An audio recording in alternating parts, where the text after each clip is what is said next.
Celsius তাপমাত্রা 45 বসা বেঁধে ডাল চাল ও পয়সা দিবে সবাই। বাড়ি ঘরের সংখ্যা খুবই কম, দেখা যাচ্ছে সব জঙ্গল জঙ্গল। তো আমার সারফরাজ ভাইকে এত তীর সেরে গেছে কি বলার কথা না, গলা শুকিয়ে গেছে। হ্যালো দাদা দিদিরা, তোমরা সবাই কেমন আছো? আশা করি ভালো আছো। দেখতে পাচ্ছ আমার ভাতিজাকে সামনে নিয়ে গাড়িতে বসে পড়েছি। তো এখন যাচ্ছি মাসুম ভাইয়ের বিয়ের বরযাত্রীতে ঝাড়খণ্ড বেলডাঙ্গা। তোমরা ভিডিওটা লাস্ট অবধি দেখো, অনেক নতুন নতুন সিন দেখাবো তোমাদেরকে। হ্যাঁ, তো কী কী হচ্ছে বিয়ের বরযাত্রী গিয়ে, তো তোমরা দেখতেই থাকো।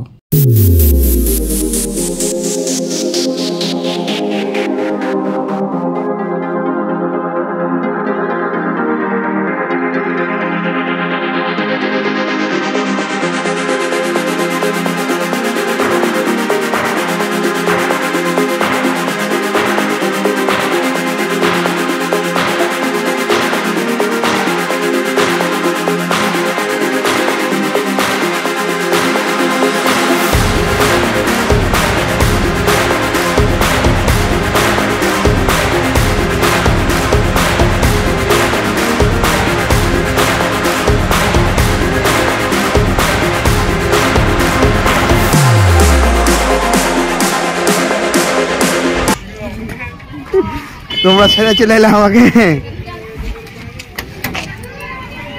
দেখি ভাই একবার দেখিয়ে দাও এদিকে।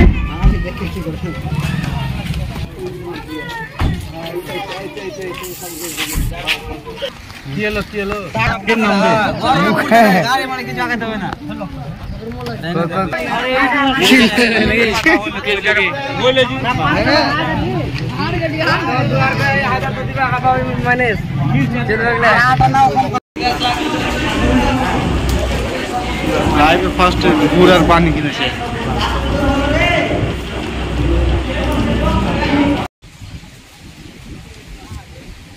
বস আমার হাসিম বস দোস্ত আমাকে ছেড়ে চলে এসেছে যে একাই একাই বাইক পেয়ে ভুলে গেছে আমাকে, দিয়ে জসিম ভাইয়ের সঙ্গে চলে এসছে, তাই না? এখন আমরা যাচ্ছি ঘুরতে। আমার আজমাল ভাইকে দেখছো গরমের চোদনে রুমাল দিয়ে ঢেকে নিয়েছে মুখ, এত গরম এখানে রোদ নাকি। সেলসিয়াস তাপমাত্রা 45 হয়ে যাবে। আর সারফরাজ ভাই কই? সারফরাজ এই যে দেখতে পাচ্ছ আর একটা আমার ভাই সারফরাজ ভাই গরমটা কিরকম লাগছে এখানে এসে? হালকা ফুলকি আছে। তোমাকে এসে কিরকম লাগলো এখানে? ভালো লাগছে না খারাপ? তো দেখতেই পাচ্ছ এটা শাড়ি পরে আমার কাকাতো বোন, তো সো সুইট লাগছে, নাইস।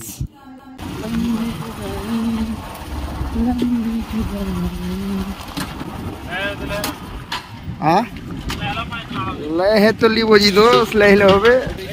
চালু করতে আমরা দেখতে পাচ্ছ ছায়াতে চলে এসেছি এখানে, আমি আর আসমল ভাই। আর সারফরাজ ভাই আছে একটু বটের গাছের কাছে। হ্যাঁ, তো আমরা একটু এলাম এদিকে দোকান সাইডে কিছু খাওয়ার জন্য। সারফরাজ ভাই ওই বটের গাছে বসে আছে। তো এখানে ছায়ার জন্য দেখতে পাচ্ছ টালের দোকান, এখানে আছি। সারফরাজ ভাইয়ের এত মুখ শুকিয়েছে রোদের চোদনে, বুঝতে পারছো। দেখতে পাচ্ছ একদম ফাঁকা ময়দানে চলে এসেছি। আরো সাইডে দেখো শুধু ফাঁকা আর ফাঁকা। হ্যাঁ, মানে বাড়ি ঘরের সংখ্যা খুবই কম, দেখা যাচ্ছে সব জঙ্গল জঙ্গল। তো আমার সারফরাজ ভাইকে এত তীর সেরে গেছে কি বলার কথা না, গলা শুকিয়ে গেছে আর ভাইটার। তো আমি তো গাছের তলে দেখতে পাচ্ছি তালের গাছের নিচে একটু ভাবলাম কি দাঁড়াই। হ্যাঁ, ওদিক থেকে তো এলাম ঘুরে। তো সারফরাজ ভাই বলছে স্প্রাইট খাবো, তো স্প্রাইট দোকানে গিয়ে খাবো। তো তোমাদেরকে কিছু সিনগুলো আবারও দেখাচ্ছি। এখন আমাদের থালাতে ভাত পড়ে গেছে, দেখতে পাচ্ছ।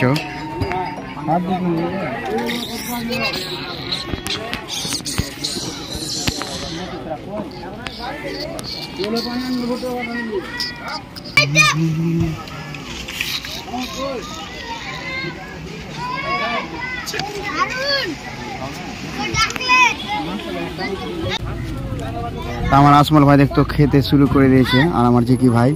হ্যাঁ, আর এদিকে আমার সারফরাজ ভাই খেতে শুরু করে দিয়েছে, একদম গপ গপিয়ে খেয়েছে। মুখ দেখো না, কত মুখ ভরে ভরে খাচ্ছে আসমল ভাই। আর আমার আসমল ভাইকে দেখো না ভাত কিরকম করে মাখছে, দেখো। গিয়ে খড়িয়েছিল খাওয়ার জন্য, এত খড়িয়েছিল কি বলার কথা নেই। নাস্তা খেতে পাইনি না, ওই জন্য আরো। আসমল ভাই বলছে তাড়াতাড়ি খেয়ে ভাই, তারপরে কোনো কথা হবে। এদিকে আমিও খেতে শুরু করে দিলাম মুখ ভরে। তো সারফরাজ ভাইকে দেখো না মুখ ভরে খাচ্ছে আর গোস চিবাচ্ছে। বাহ,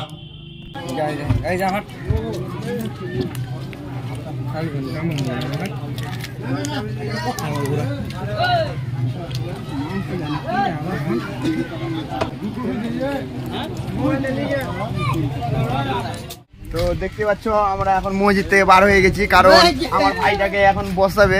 হ্যাঁ, তো বসাবে যে ডাল চাল ও পয়সা দিবে সবাই। হ্যাঁ, তো ওই জন্য যাচ্ছি, সব বন্ধু মিলেও ভাইটা যাচ্ছে। তো ওখানে গিয়ে তোমাদেরকে কিছু দেখাচ্ছি। হ্যাঁ চলো। তোমার মাসুম ভাই হাত ধুয়ে দিচ্ছে, দেখতে পাচ্ছ কত যত্নভাবে হাত ধুয়ে দিচ্ছে। আর এদিকে মিস্টার দাকে হাত ধুয়ে দিচ্ছে, তো হাসতে লেগে গেছে মিস্টার দা। আর দেখতে পাচ্ছ সারাতে সব মিষ্টি এরকম দিয়ে দিয়েছে, ও জুস দিয়ে দিয়েছে। তো কোনটা আসল আছে ও কোনটা নকল আছে বুঝতেই পারে না। তো ছোটো ছোটো ভাতিজিগুলোকে নিয়ে ভিডিও করে নিলাম, তো সবাই হাসছে, এখন আর ক্যামেরার দিকে তাকাচ্ছে। তো এখন চলে যাচ্ছে আমরা বাড়ি। তো ভিডিওটা এখান থেকে শেষ করলাম। তো ভিডিওটা যদি ভালো লেগে থাকে তো লাইক কমেন্ট ও শেয়ার করবে। নতুন থাকতে গেলে পেজটাকে ফলো করবে, ও ইউটিউব থেকে দেখতে গেলে সাবস্ক্রাইব করবে। তো তোমাদের সঙ্গে দেখা হবে আবারও কোনো নেক্সট ব্লগ। Okay bye.